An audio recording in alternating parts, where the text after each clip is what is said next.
জল ভরা মেঘ ওই দু চোখে দেখতে আমি পেয়েছি। একলা মনে নির্জনেতে তোমার ছবি এঁকেছি।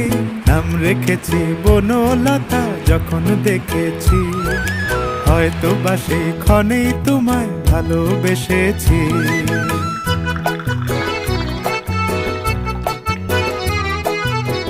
বনলতা কথা হয়ো না গো কুণ্ঠিতা।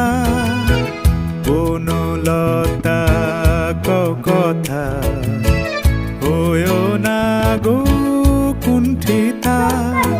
একটি কথাই শুনবো বলে তাই তো কাছে এসেছি। বলবে কি গো আমিও তো তোমায় ভালোবেসেছি। একটি কথাই শুনবো বলে তাই তো কাছে এসেছি।